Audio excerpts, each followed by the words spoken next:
Halo, selamat siang. Kali ini kita akan mempelajari mengenai Birofita yang disebut dengan tumbuhan lumut.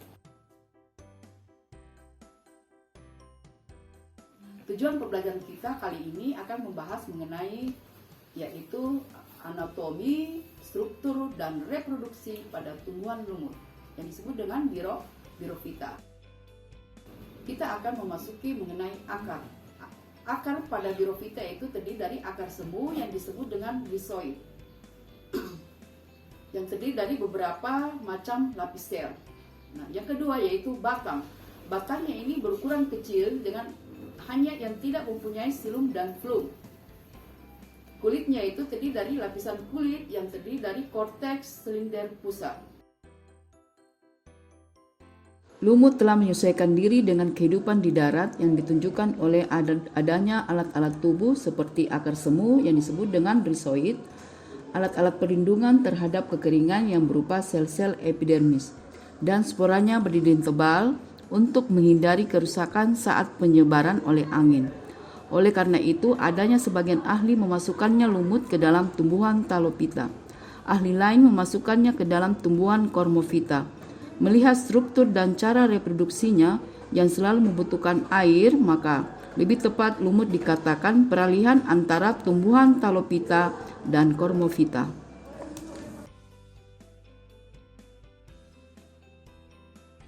Daunnya itu hanya memiliki satu lapis sel. Batangnya, saya ulangi lagi mengenai batangnya ini tidak mengandung silum dan flum. Makanya air yang akan masuk itu melalui proses imbibisi, dan hasil fotosintesis itu akan dialirkan melalui proses difusi, osmosis, dan aliran sitoplasma. Daunnya itu hanya berupa satu lapis sel, kecuali ibu tulang daun yang memanjang. Nah, kita akan memasuki proses reproduksinya, yaitu proses metagenesis atau pergiliran keturunan. Nah, kita mulai dari spora. Spora itu nanti akan tumbuh menjadi protonema. Protonema itu akan tumbuh menjadi tumbuhan lumut. Tumbuhan lumut itu pada jantan itu yang disebut dengan antridium. Antridium itu akan menjadi spermatozoid. Nah, pada gamet betina itu akan tumbuh menjadi arkegenium. Arkegenium itu akan tumbuh menjadi sel telur. Melebur antara antridium dan arkegenium itu menghasilkan zigot. Zigot itu akan menghasilkan tumbuhan lumut dan sporofit, dan kembali lagi menjadi tumbuhan lumut. Nah, itu kali ini kita akan membahas mengenai reproduksi secara aseksual. Nah, ini pada tumbuhan lumut ini yang paling lama itu proses gametofit. Birofita merupakan salah satu divisi dari tumbuhan tingkat rendah, yang berarti Birofita. Birofita berasal dari kata bryon yang artinya lumut. Sedangkan fiton artinya adalah tumbuhan.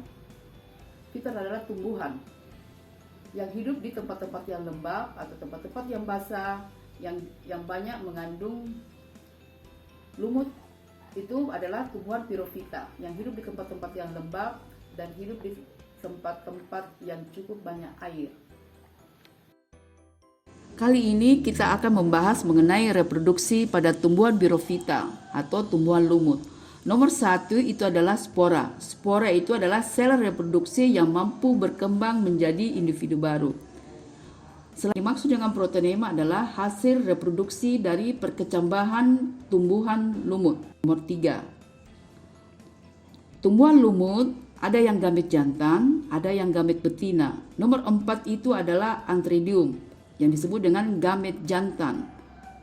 Nomor 5 akan menghasilkan spermatozoid. Spermatozoid itu adalah kromosom yang haploid. Yang dimaksud dengan kromosom haploid itu adalah satu set kromosom.